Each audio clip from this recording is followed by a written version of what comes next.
Welcome.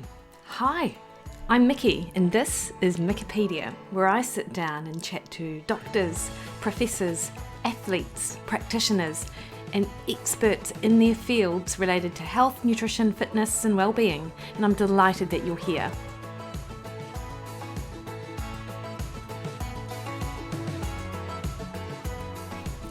Kia ora everyone, and welcome to episode 5 of Mikkipedia. I hope you are having a fabulous week. Now today I'm super excited to bring to you a conversation I had with Lily Nichols, who is a registered dietitian and nutritionist based in the States. She's a certified diabetes educator, researcher, and author with a passion for evidence-based prenatal nutrition. And Lily really challenges conventional guidelines in and around pregnancy nutrition and has made a real name for herself in this space. She's been influential in nutrition policy. She helps educate other dietitians in gestational diabetes, and she is really well known for being research focused, thorough, and sensible. She has 2 best-selling books, one of them Real Food for Gestational Diabetes, and an online course of the same name. And this presents a revolutionary, nutrient-dense, lower-carb approach for managing gestational diabetes. And her work has not only helped tens of thousands of women manage their GD, most without the need for blood sugar lowering medication, but has also influenced nutrition policies internationally.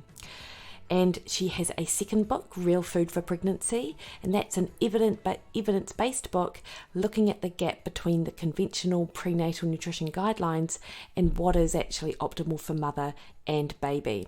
And pretty comprehensive, has over 930 citations. Now, one of the other best things about Lily, I suppose, is she's a mother as well. So if you go onto her website, which is lilynicholsrdn.com, or by any of her books, you will see some really practical information in and around pregnancy and prenatal, postnatal nutrition. And Lily and I had such a great conversation about how she got into the field of real food nutrition, how she felt going through her education and what she was learning compared to what she understood was really, good for overall kind of health and well-being. And then her journey, her professional journey and personal journey in and around the nutrition and pregnancy space. We talked about some common deficiencies in pregnancy, morning sickness, vegetarian pregnancy, and also some of the issues in and around folate versus folic acid, which I found super fascinating. And Lily really is such a wealth of information in this area. So settle in, enjoy this conversation with Lily, and I hope that you get as much out of it as I did. Pregnant woman or not, I just think she's, so much of her stuff is really just founded on good common sense. And it was just a real pleasure and privilege to be able to speak with her.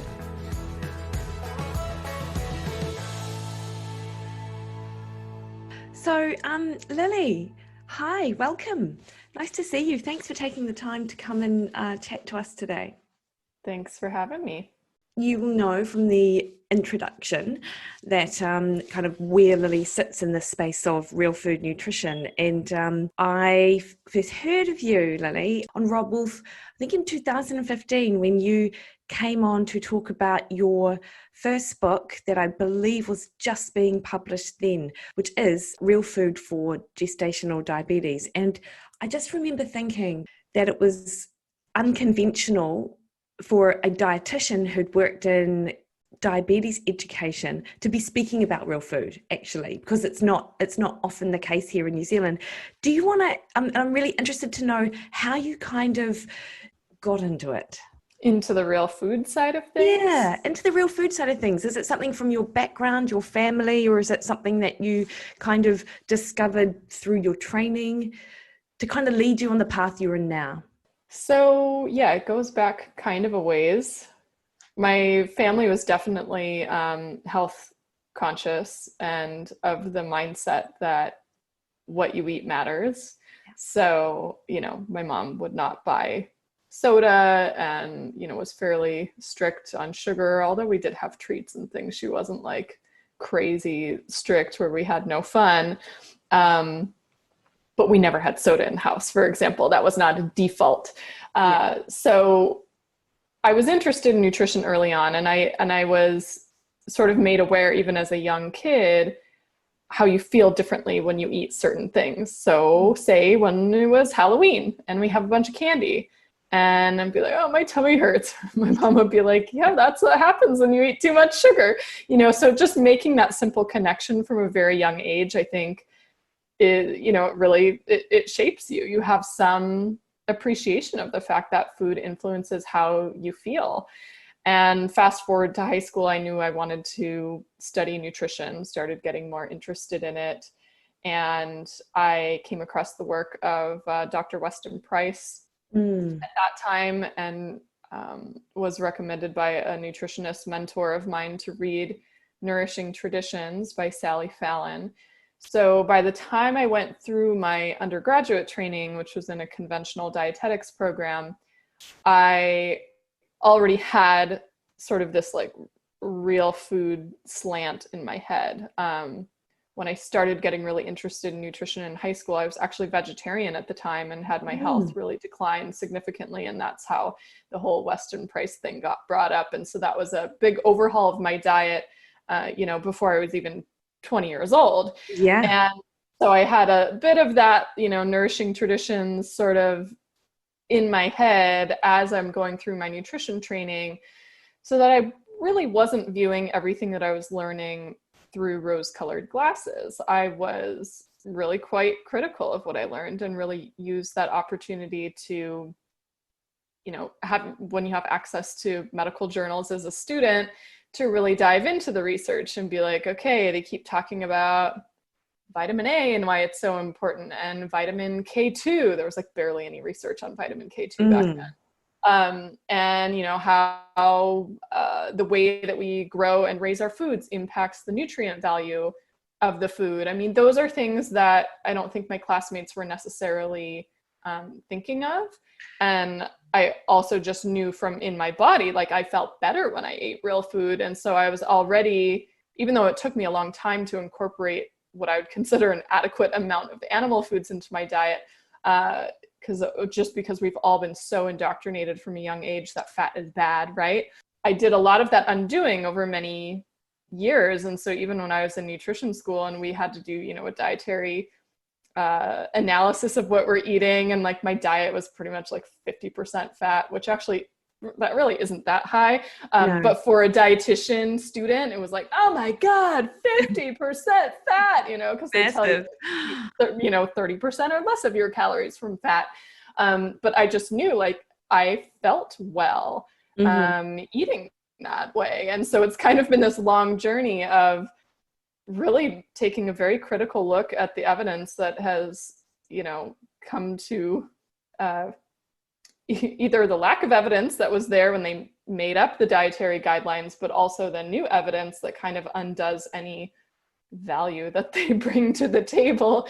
So as this comes into play in my current work, focusing mostly on pre and postnatal nutrition, I mean, certainly Dr. Price's work underscores some of that, because he was observing that people eating their traditional diet, which had plenty of animal foods and animal fats alongside vegetables and fruits and whatever was locally available to them, promoted greater fertility, healthier children, lowered the risk of major birth defects and such.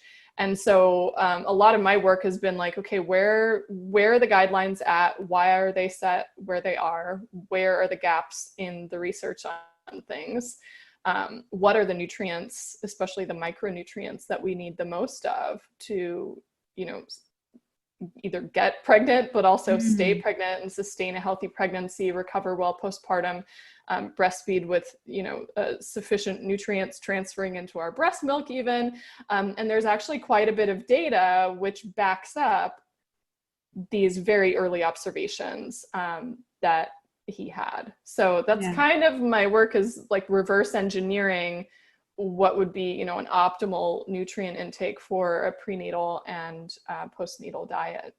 That's so interesting. Like when I went through nutrition school, of course, I did not have your real food bent. So I didn't have that critical eye. And I think it's really unusual actually for people who are so young to have that, Lily, like it really, and I think it takes courage to kind of look at what you're being taught and kind of go, actually, I don't think that's right. Like, particularly here in New Zealand, people always talk about Kiwis as just kind of, going with the flow, or we're not big questioners of authority. And that's that is a broad generalization. I appreciate that.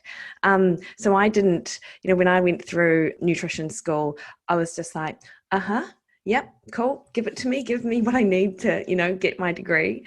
Were you shocked? Like, I don't know, like what was your reaction when you went to school and they were teaching you these things, which were you like, oh, hang on, I don't think that's right. Like, did you question them, I guess, or did you just quietly kind of go, well, I know that that's not right and I'm going to kind of, look into it myself, but I just have to toe the line? Yeah, well, it was a little bit of both. So, first of all, I was definitely the odd man or odd woman out of my classmates. There weren't many who were equally questioning things. But I think just as probably anybody who's grown up in the public school system, where, we really are taught how to like sit down and shut up and memorize. Really, I mean, that's kind of what's going on. I know how to play the game. So I wasn't always forthright with my questioning, but I did get very good practice at choosing topics for projects.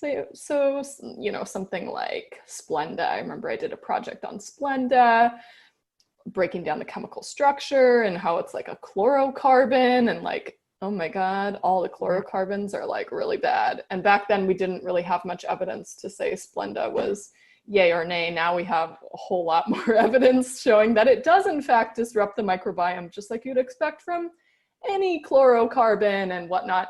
But I did projects on that. I did projects on, I remember I did one on phytic acid and going through the data on soaking, sprouting, and fermenting whole grains, beans and legumes, even nuts and seeds, to show how it differentially affected mineral absorption, for example. So those are, seeds planted in my head from reading some of the Weston Price literature, where I was like, I don't know if that's actually true or if this is just another somebody making up this story, right?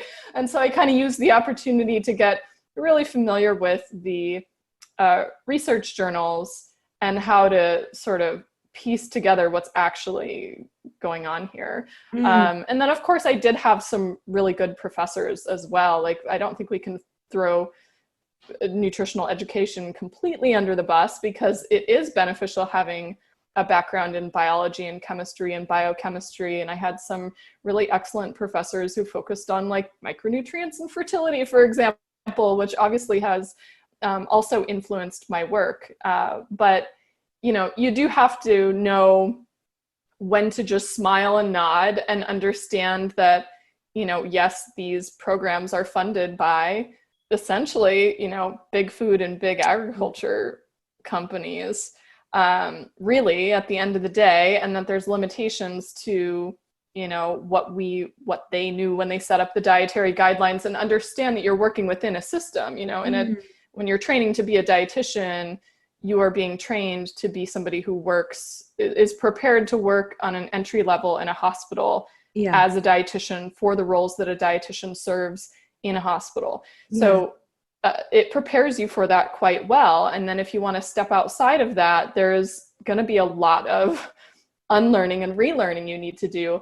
I just think I happened to do a lot of that unlearning and relearning a little earlier in my career, so I could just kind of step outside the box once I got my credentials and like just get out of the system, because it's a frustrating one to work in when you know that, you can potentially be doing clients harm by giving outdated advice. So it puts you in a really interesting, like, moral, ethical quandary where you just have to make a hard call. Are you going to continue to work in this system and try to elicit change? or are you going to just get outside of the system and do it from a grassroots level? Yeah, nice. And early in your career, did you work in a diabetes education system with people with diabetes in pregnancy? Am I right about that, Lily? So you were actually in the system for a couple of years before kind of going out and going out on your own? Yes. So, I mean, I did my internship, which is about a year long, at a major hospital in Los Angeles. We did see gestational diabetes, not a ton of it, but we did, have time in the pregnancy maternity ward. And then I worked with the California Diabetes and Pregnancy Program, which is a state level program that sets the public policy for the state on managing gestational diabetes, which is optional for clinics to use or not. But I was among the small group of dietitians who were revising those guidelines. And then I also worked clinically for a perinatologist specializing in gestational diabetes for a few years as well. That was putting those guidelines into practice and seeing just how poorly they performed in real life. So a lot of that experience was really what led me to decide to write my book, Real Food for Gestational Diabetes, to get better information out there. And that was, it was an outpatient office, right? It's like not an inpatient in the hospital ward. And the medical directors there were very pro nutrition. And so they were very open to revising things to have them work as best as possible to minimize the need for medication and insulin. So it was an interesting role in that I was not as forced to stay within a very small box of like, if you don't follow the guidelines exactly, like you're going to lose your job. Like they were very encouraging, very into research. Our office was associated with UCLA Medical School. And so we had residents coming in and out. And usually when there's any sort of a student teaching aspect in a place, they usually are more open to new ways of seeing things. So that was a really very, very unique opportunity to have both like the public policy angle and then also the patient experience in a very forward-thinking practice, as well as when I was working with the state, I was training other dietitians and nutritionists on nutrition for pregnancy and for gestational diabetes, exercise for pregnancy and whatnot. And so the more that it's kind of interesting when you see it from those different angles, because I think a lot of practitioners get very stuck in like the clinical practice angle, and they never question the guidelines, and then the policy people never see what's happening in clinical practice. And so there's not, and you see this in research too, right? You have these researchers who are so stuck in their labs that they don't have a real world understanding for things. So I have quite a few researchers who contact me to consult for a study protocol that they're putting together for, say, gestational diabetes or postpartum. And it's like they don't have enough of the real world background to actually design a study that's going to test what they need to test. It's been fascinating to see things from many different angles. I'll put it that way.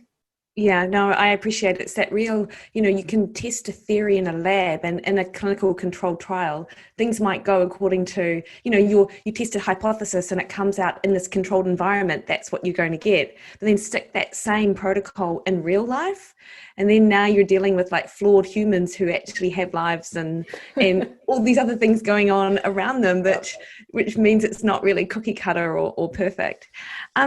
So Lily, can you just describe for people, if it's all right, like what your recommendations are around gestational diabetes for women? Because I see many women as clients who are kind of new to pregnancy, and this is a conversation that we have. What do I do to reduce my risk, particularly if they've got like a family history or they've had it previously?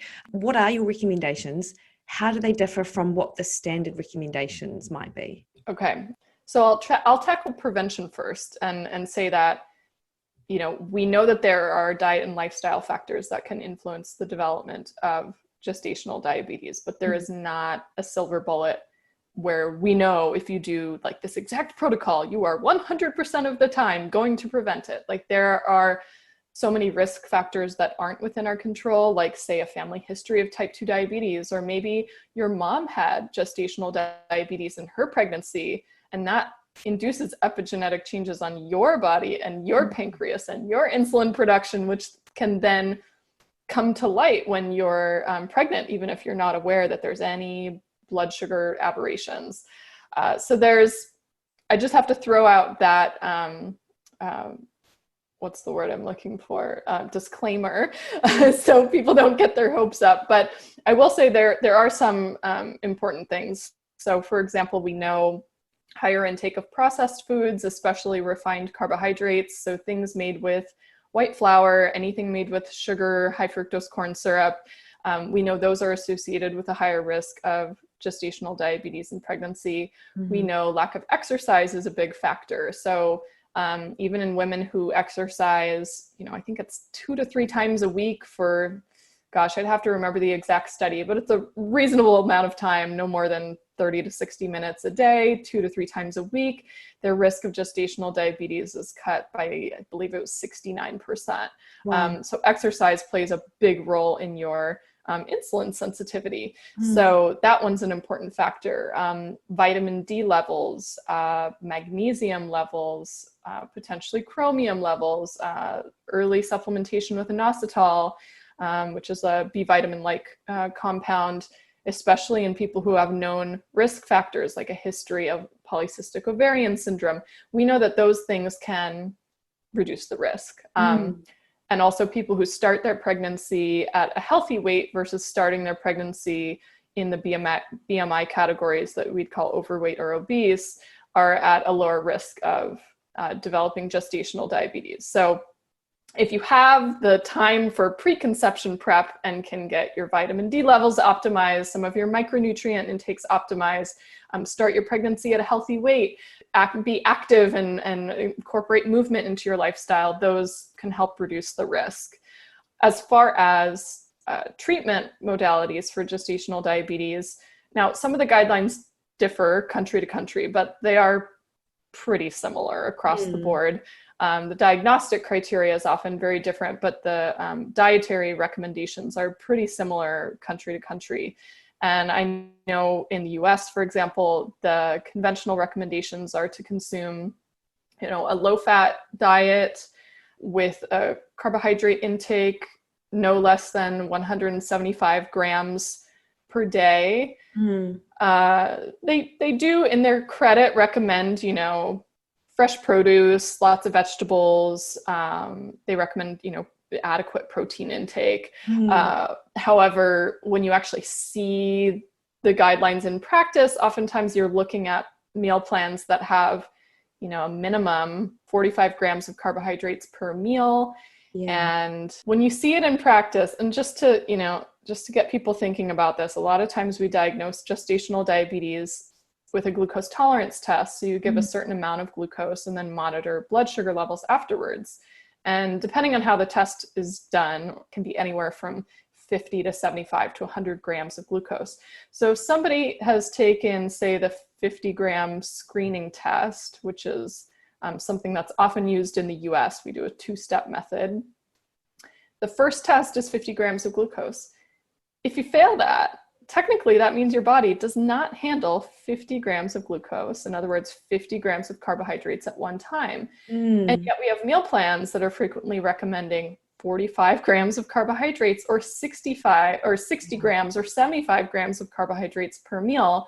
And then we expect these people to have normal blood sugar readings afterwards. I mean, there's a bit of cognitive dissonance built into these recommendations.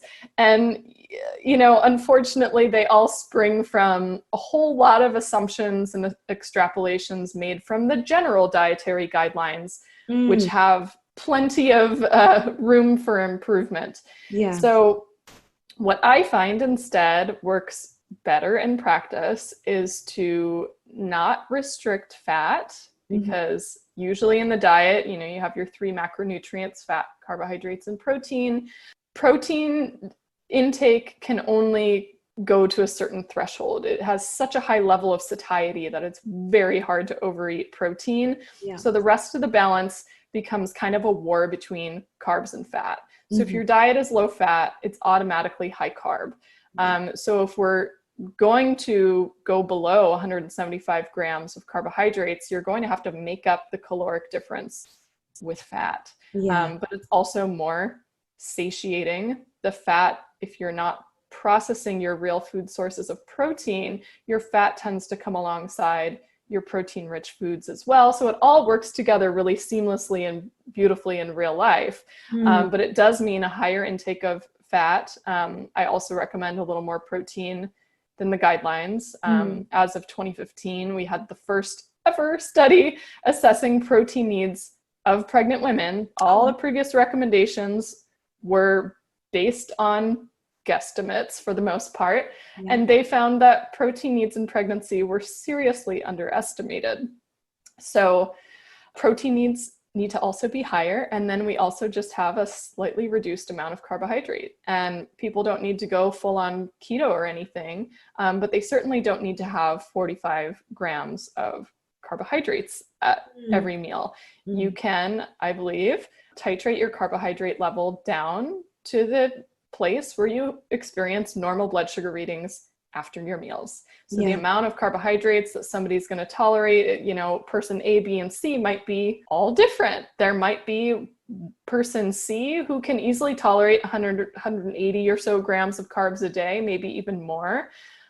They're likely somebody who has kind of a mild case of gestational diabetes, who's fairly active, who has, you know, decent insulin sensitivity and so on.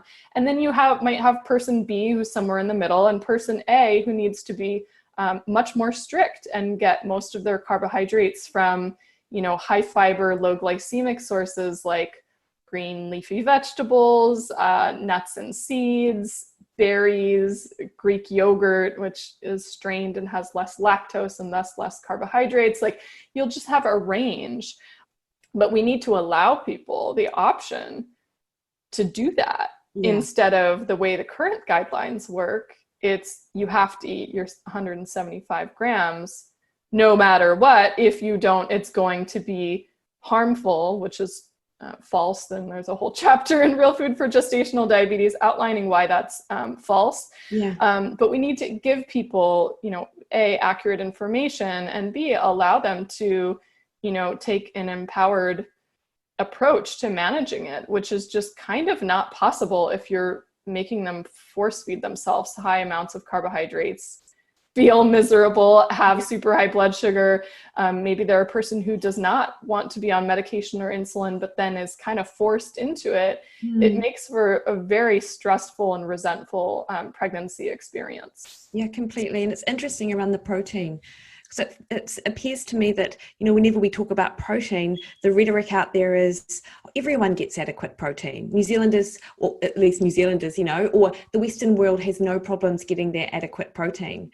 But the reference they're using is that 0.8 grams per kg body weight kind of protein. And they're not using the more up-to-date kind of thinking around it from the people who actually research the field. Interesting with regards to what you described with that new study being published. Is that something that you think would be going into the review of guidelines every 5 years? Or, I mean, you could only hope, I suppose, but you can hope. You know, one little nugget of hope is that the Czech Republic have updated their guidelines as of 2016. A diabetologist in their country got a hold of my book and was able to elicit some policy change. So they made a flip-flop on their gestational diabetes guidelines, where instead of their previous guidelines said a minimum of 200 grams of carbs per day, now it's set at a maximum of 200 grams of carbs per day. And they've now observed a huge drop in their clients' requirements for insulin and blood sugar lowering medication. It's now only like 10% of cases require pharmacological intervention. I mean, that's huge. And that also saves so much money. I mean, it just saves everyone so much money. Diabetes is so much easier to manage if you're doing as much as you can with food and then only adding in the medication as needed, rather than trying to chase these crazy blood sugar roller coasters caused by a high carb diet and then trying to counter those with insulin.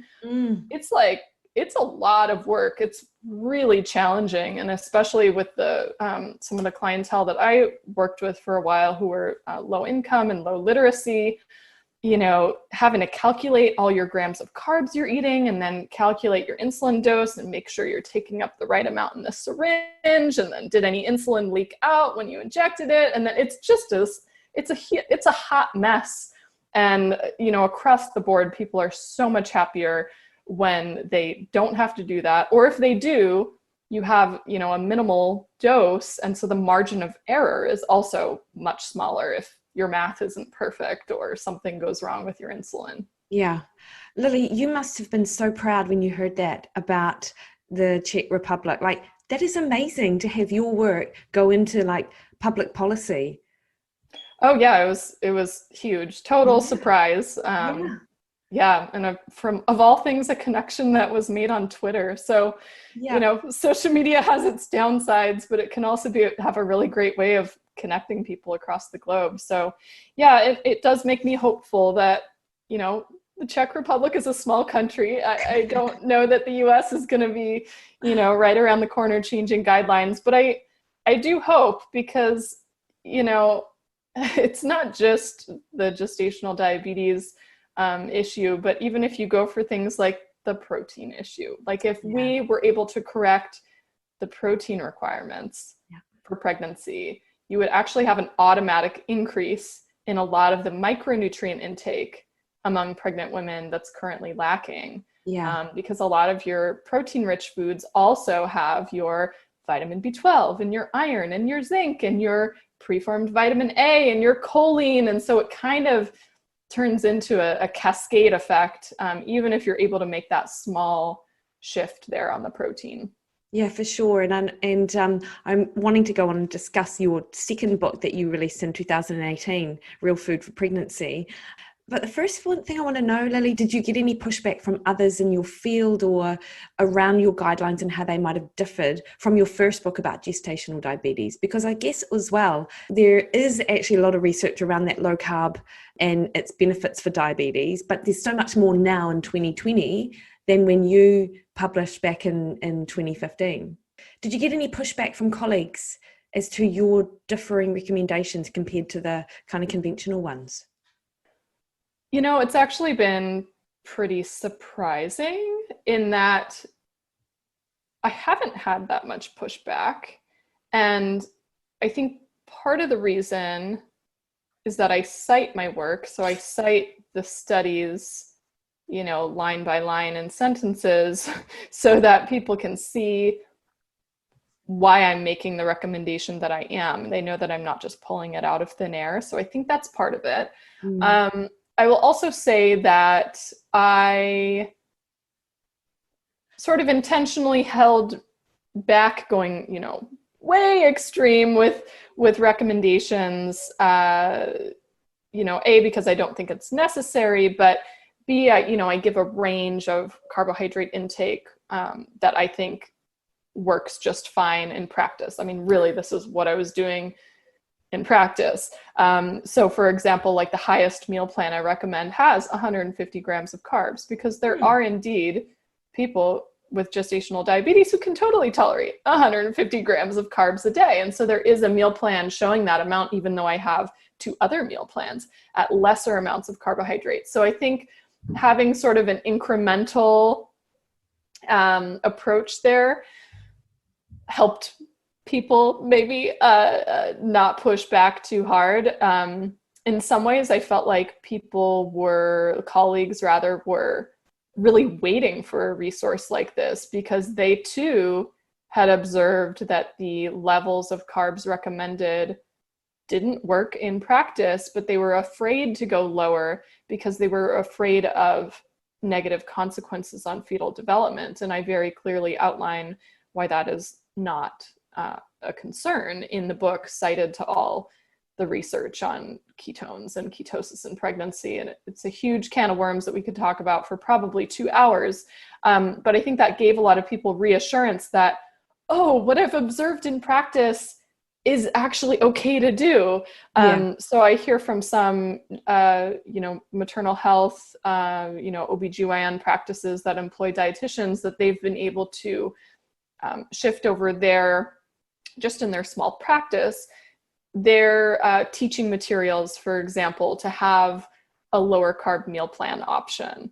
Awesome. So some of this is just sort of like tiny little grassroots change, where if you can change, one office's practice and they have better outcomes, then, the next office will change their practice and they have better outcomes. And it's been really, really pretty great to hear. But I was very concerned about pushback, of course, when I went to print. Very concerned. And I've been very surprised to not have nearly as much of that as I would have expected. That's awesome.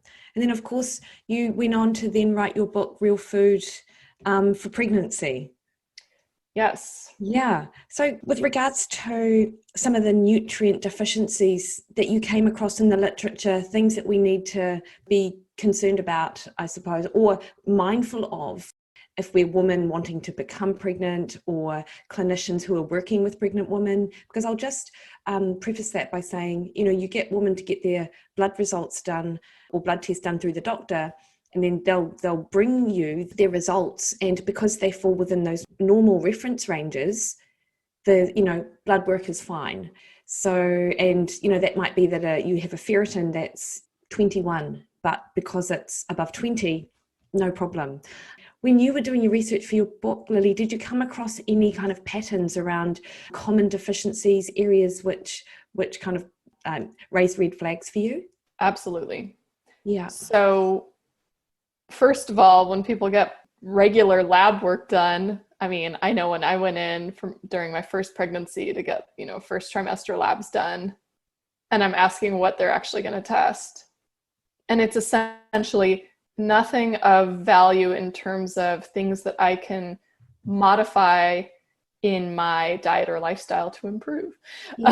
So they don't really test very much. Even sometimes testing, probably the one nutrient that they do usually test for is, iron deficiency. But even that is not always routine to assess iron levels early on. Maybe they'll do it later in pregnancy, identify it when it's already a problem. But it's usually not something done during pregnancy. So that opens a whole can of worms on lab tests that we can go into if you want. But to address your question on micronutrient deficiencies, it's pretty surprising if you look at the data from the US, for example, which is considered a developed country, and there's adequate access to food for most people, although that might be a little bit different in the COVID era.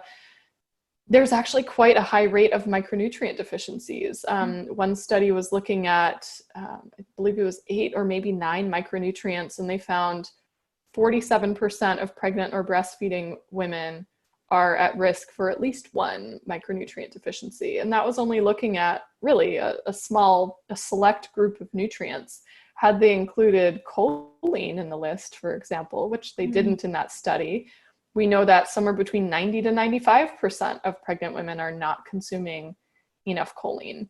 We know with vitamin A, about 30% of people are not consuming enough vitamin A. And that is even in developed countries who have adequate access to the highest vitamin A food sources.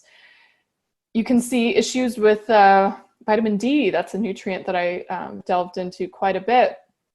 Rates of deficiency in vitamin D a lot of it varies based on where you live in the globe and how much sun exposure you have, and your skin color, which can impact the amount of vitamin D you make from the sun, and on and on. But it's the majority of people have vitamin D deficiency. And in some countries, especially where people are either covered maybe for religious reasons or modesty reasons, or if you're at a very high latitude, so living far away from the equator, rates of vitamin D deficiency can be between 80 and 98% in some areas. And that's even using, if we're going to talk about lab reference ranges, that's using a pretty low threshold to even call people deficient. If you actually raise that threshold to more of a functional medicine level, you would see pretty much everybody deficient in vitamin D. So there's a lot of micronutrients that we could go into, because there's, in addition to people often being deficient or not taking in enough, there's research questioning whether the RDA for certain nutrients is accurate.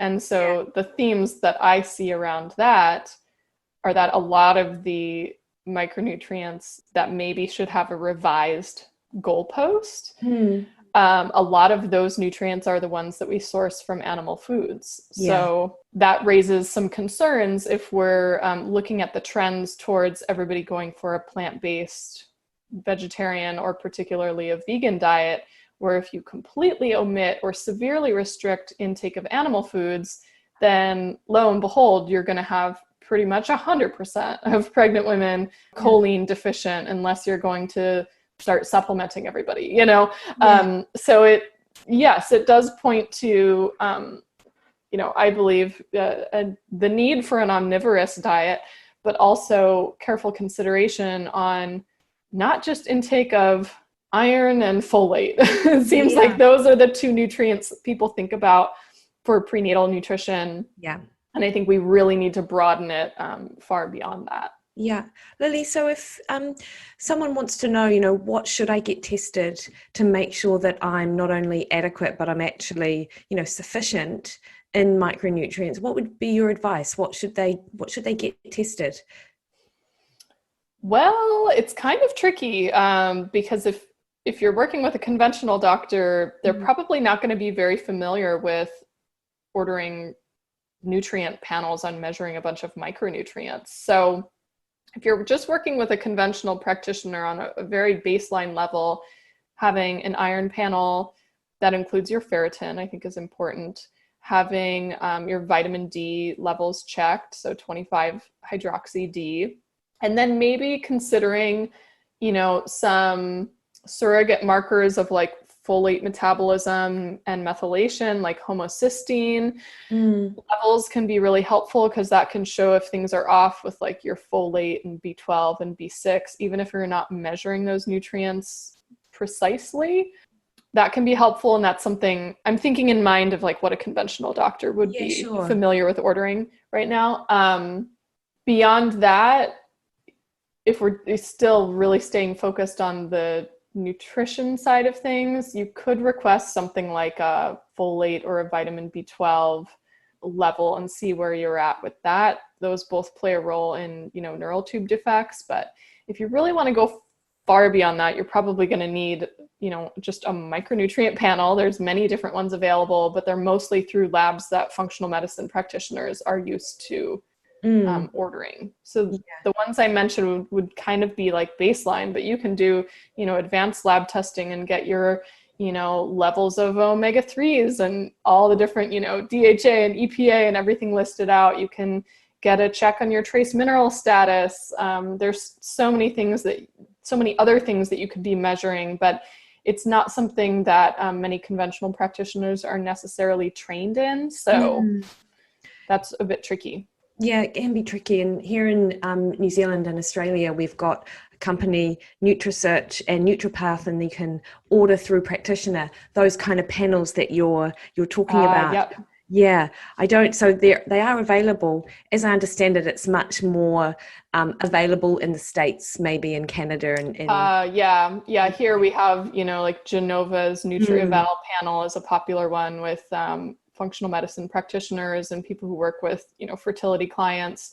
There's a couple others, but I'd say that one is probably one of the most common ones. Yeah. And then, beyond the nutritional aspect, just if we want to be complete on the lab part of it, I think it's also helpful to check thyroid function with a full thyroid panel, and also assess, your blood sugar status, even if it's just something as basic as like a hemoglobin A1C in your first trimester. That can very much help you understand your risk for gestational diabetes. They tend to be pretty highly correlated if your A1C is in the pre-diabetic range. Actually, in the state of California, by the guidelines I worked on, we would actually treat your pregnancy as a gestational diabetes pregnancy if the A1C came back in the pre-diabetic range. Yeah. So that would give you a signal of something that you can work on, right? Like, oh, my blood sugar is a little high. Let me keep an eye on that. Which is if you keep your blood sugar levels in the normal range for pregnancy, I mean, you're greatly reducing any risk of adverse outcomes for a baby. It's probably one of the most important factors. And especially in today's world where about half of the adult US population has diabetes or prediabetes. So that's a really important one for people to have on their radar. Yeah, it was interesting on that blood sugar one. There was very recently, maybe a month ago, a paper came out from some researchers. It was surprising actually, because it came out from Professor John Hawley, who is traditionally well known for his work in sports nutrition in Australia, but their recommendations were based on fasting actually for pregnancy and blood sugar control, and they made an almost blanket recommendation for pregnant women to consume all of their food within 10 to 12 hours. Now, which wow, interesting. I thought was really interesting, and I think, and obviously in part because the longer your eating window extends, the harder it can be to kind of control your blood sugar outside of that. Like, and it's certainly 12 hours isn't at all, it's not extreme in terms of, eating all of your food, but in today's world, and as we both know, like for a lot of people, they're eating over 15, 16 hours. So I'd love to read that study, because I actually have a blog on my website on intermittent fasting and pregnancy. So that would be a really interesting study to add some, counterpoints, because my interpretation was basically anything other than something like a naturally occurring overnight 12-hour fast because you're not hungry. Anything beyond that you might want to be careful with, because it gets tricky. Like, in the first trimester, when you're really nauseous, a lot of people wake up in the middle of the night and want to eat. I mean, I know I did. It really helped with the nausea.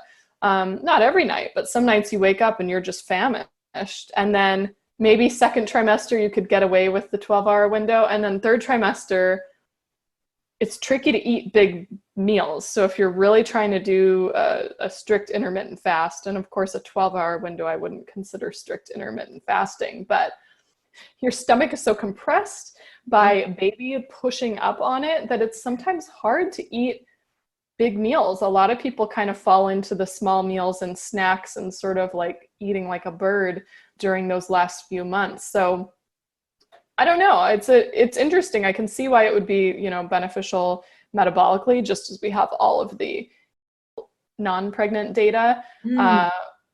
But this could also be a bit of a situation of the person who has the lab knowledge, but not the real life experience of being pregnant and feeling what it's like, and when you need to eat, you need to eat. Sorry. And if you can't eat, much dinner because you have heartburn or, everything's uncomfortable, then maybe you're going to have a smaller dinner and have a small snack before bed. And is that so bad? So I don't know. I'd be interested to read that study. Thank you for bringing that up. Yeah, I'll see what I can find and forward it through to you, Lily.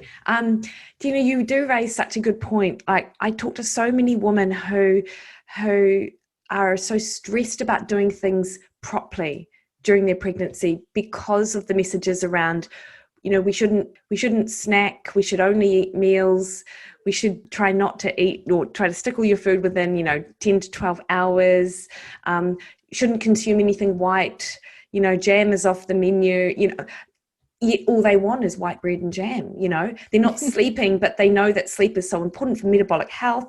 And they can really work themselves up. And I really feel for them, because their body is not giving them the platform to kind of instigate all the things that they quote unquote are the healthy things to do, because I imagine you just can't during that 9 months, because you're not really, so many things you can't control. Yes.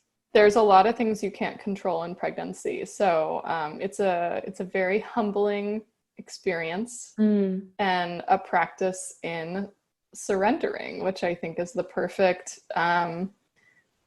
it actually is the perfect way to practice for both birth, which requires very much surrender to letting your body doing its thing, but also motherhood, in that you have to surrender a lot of your expectations and many, many other things in order to show up and mother and learn from your children, which come into the world with very distinct personalities, I have learned. So yeah, it's kind of hard, because I think there does need to be a bit of a balance of, you know, the science says this, and eat all of these nourishing foods and follow these rules for optimal metabolic health, and then just sort of countered with a dose of reality, which is that the first trimester, usually that's when the nausea hits. About 90% of women are going to be experiencing some degree of nausea during that phase. And so you're not, and also the food aversions and nausea usually go hand in hand. So people just tend not to eat as nutritiously in the first trimester. And this is definitely the case for both of my pregnancies too. And I think that's, you know, okay. We need to offer some reassurance around that, because that is a time where your preconception nutrient stores, as well as the endometrial glands within the uterus, are actually what's fueling the embryo and fetus, right? So there's that side of it. There's also on some level, yes, we can influence outcomes by doing certain things, but it's really more about stacking the deck in your favor than it is guaranteeing any particular outcome. So if, you know, a pregnancy complication arises, I think people, their default is to blame it on themselves, that they've done something wrong, or this particular happens in the case of pregnancy loss or miscarriage. And oftentimes it was nothing that they did. It's just, not every pregnancy, it goes very smoothly, to put it very kindly. And that, I think we also need to offer some reassurance that, yeah, you can control what you can control, but you got to let go of the uncontrollables, and you know you're just doing the best that you can. So I like to have people celebrate their small wins. You know, they're in the nausea phase, and it's like, you got in 3 bites of egg. That's amazing. Even if really breakfast was mostly sourdough bread and butter, which is not necessarily a bad thing, right? But if you're really thinking super hard about it, you'll be like, oh, I don't want to have too many grains and too many carbs, or I don't want to have this. And yet that's the only thing that's going to settle your stomach, right?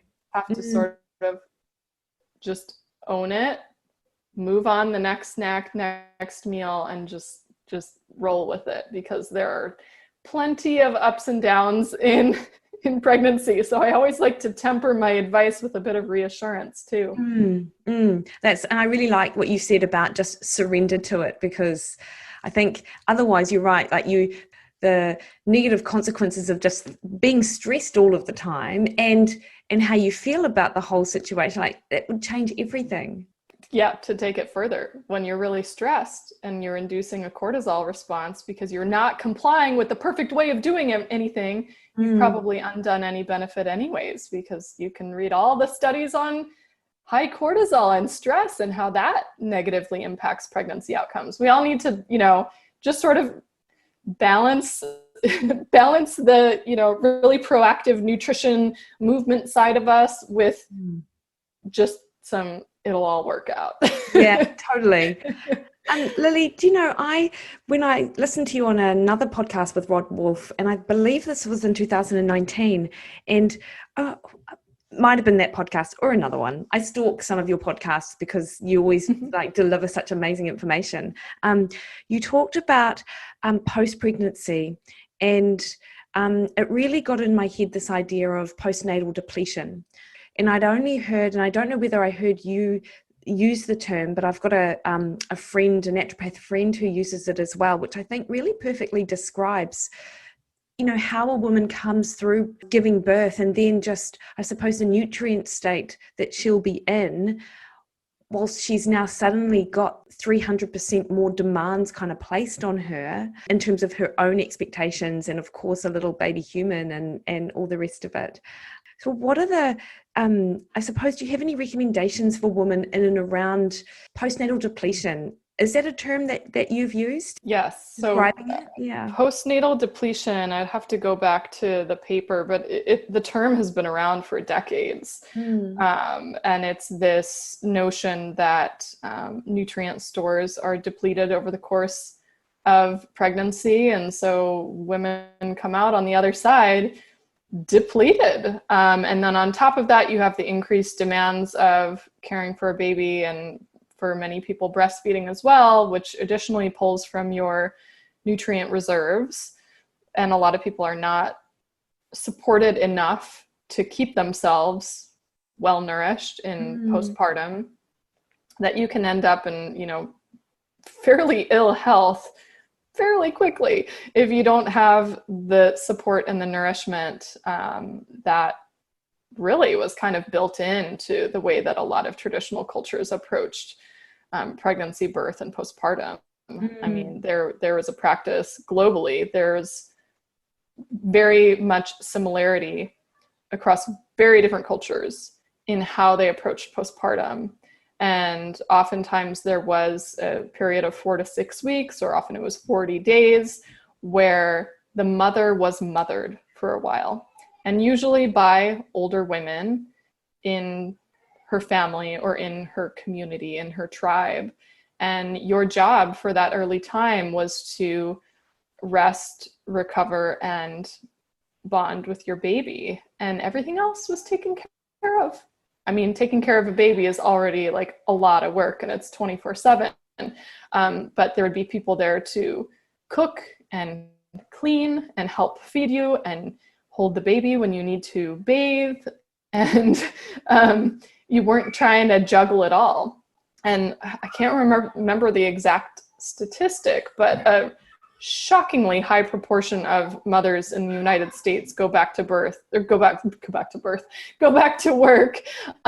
within 2 weeks postpartum, which is absolutely inhumane. That is not enough time to heal. Even if you had the smoothest pregnancy and birth and early start to lactation, that is not enough time, like bar none. And I think New Zealand and pretty much everywhere else other than the US and a handful of other countries have some sort of a national maternity leave policy where there is more rest and recovery time naturally sort of built into societal expectations.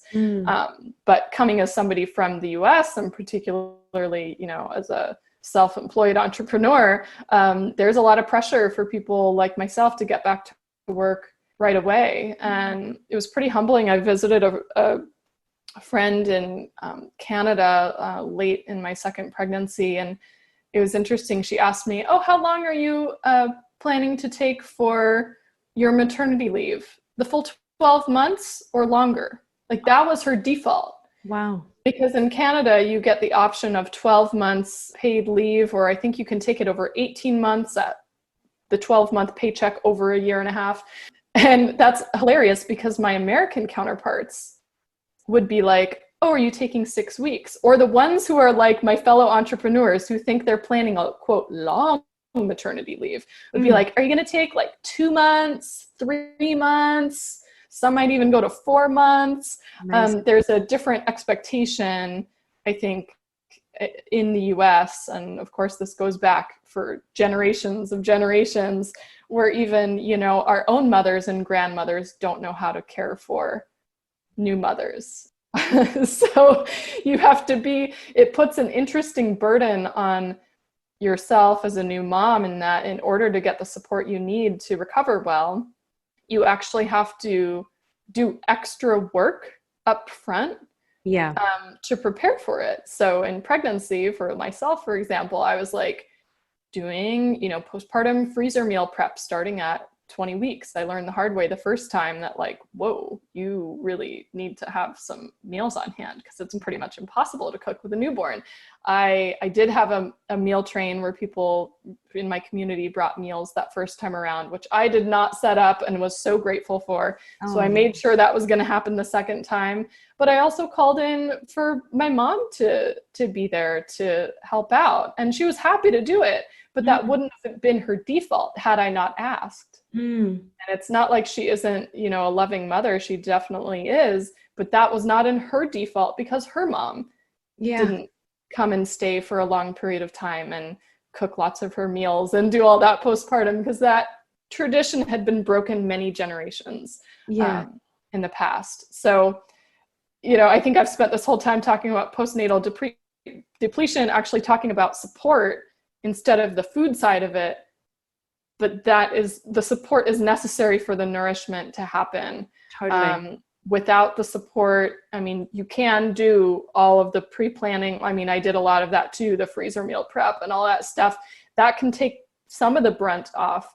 But there is something very irreplaceable about having people there sort of on the ground level with you in those very vulnerable, emotional, tender parts in early postpartum. It is just, you can't describe how much you need that. But your early postpartum experience is a very, and birth itself is a very transformative part in your life. And if it doesn't go well, it sticks with you for a long time. And if it does go well, that feeling of support also sticks with you for a long time as well, beyond just the food and nutritional part, which is super important, but that feeling of collectiveness and you know, love and intergenerational care.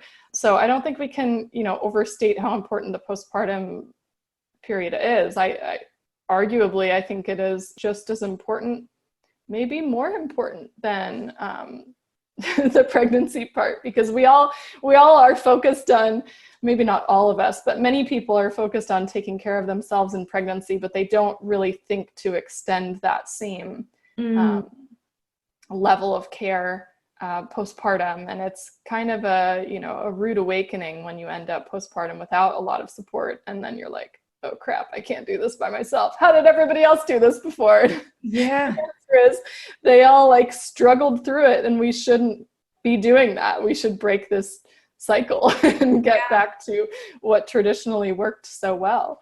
Yeah, and I remember I heard you talk about that, you know, there are a lot of guidelines around the conception phase and what you need to do to prep to become pregnant, what you need to do whilst pregnant, and then it's almost like it all stops.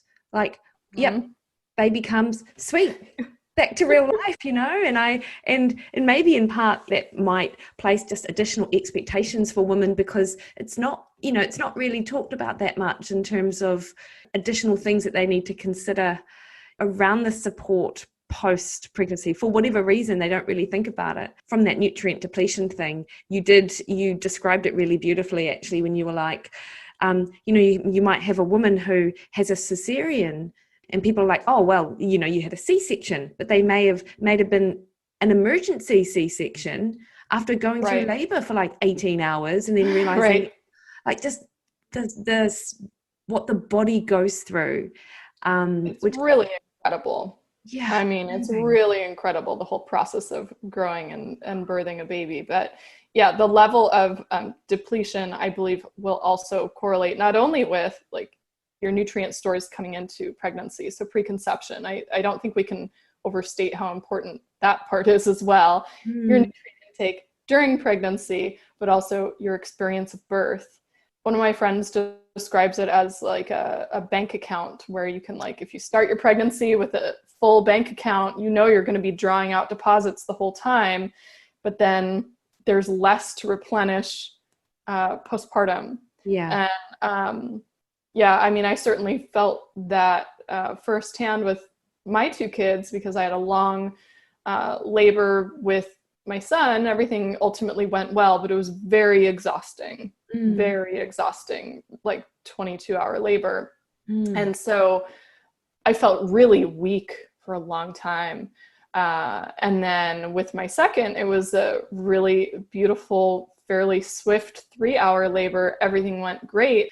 But I felt really good. The healing went really well. I felt, back to square one, maybe not square one, because it does take a long time to replenish everything, but I didn't feel as significantly depleted the second time around. And I would say nutritionally, I was probably consuming, pretty similar amounts of food. It's just I had done so much more meal prep and outsourced a lot more of the meal prep to other people that it was less of me having to expend energy to prepare food. And it's hard. I think it's hard for people to imagine that, like, you won't be able to cook. It's like, you really don't want to be on your feet all that much, especially in that first week. And in fact, a lot of postpartum traditions have a period of time where they want you to be primarily bedbound, primarily horizontal and healing. And you feel it early postpartum, like you want to be in bed for a while. So we have to create the support system and the space for that to happen. Nice. Totally, Lily. And I was coming on today going to talk to you all about folate and also briefly touch on baby food and sodium, but we've completely run out of time. But I think you've really shared some really important kind of knowledge from your kind of background in terms of what you see as important and what you've learned. And a lot of what we've talked about aren't things which people think about. So I think that people will find it really helpful just to get your perspective, or the different perspective with regards to kind of pregnancy and also, of course, postpartum. What I will say is that your website is just this absolute wealth of information, and you share so much amazing information on there, including aforementioned, just recently published folate blog. It's like a thesis in itself, actually, Lily. And the sodium and baby food. I found that a really fascinating read as well. Equally, you could probably spend hours talking about that. But look, thank you so much for your time this morning. It's been great. And your Real Food in Pregnancy book and Real Food for Gestational Diabetes, they're both available on Amazon. And I think I've seen them actually in some New Zealand bookstores too. Yeah, I know. I don't know if it's I always mix up, you'll probably hate me for this, but I always mix up Australia and New Zealand, and I don't know which one carries which, but I know there's a store called Nutrition for Life, I believe, that carries it. Some of the supply chains and shipping has been kind of thrown off with this COVID stuff. So I've heard from some people in Australia that they're having a trickier time getting it this year than I have heard before, but unfortunately that's a bit out of my hands. It's a little bit out of your control. And Book Depository for us is brilliant because it's free shipping. It's based in the UK, and I've seen it there as well. Great. Yeah, Lily, thanks so much for your time this morning. It's been awesome. And I'll put the links to to your website, obviously, in the show notes for this. But you've been very generous. Thank you. Thank you.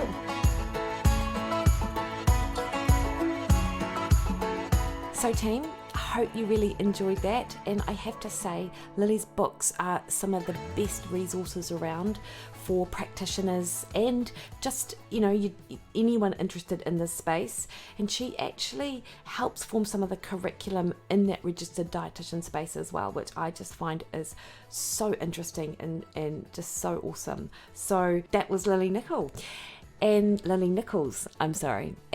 next week I cannot wait for you to tune on in to my conversation with Cynthia Montalomi, who is the 400-meter world record holder, who eats a diet predominantly based on meat, fish and nuts. So that is just a little bit of a primer for that interview. So much more to Cynthia than that.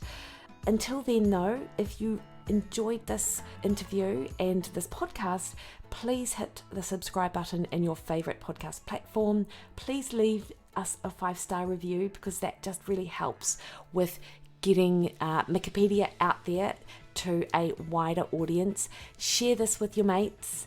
And if you've got any questions or want to hit me up to interview anyone, don't hesitate to get hold of me, and that is via Facebook at Mikki Williden Nutrition, or at Instagram and Twitter at Mikki Williden, or over on my website, mickiwilliden.com, where you can also sign up to some of my real food nutrition plans, online nutrition coaching for athletes, for fat loss, or just for inspiration and better understanding on a good diet, where you will get my weekly email, weekly forums, and the ability to just ask me any questions 24/7 on our online platform.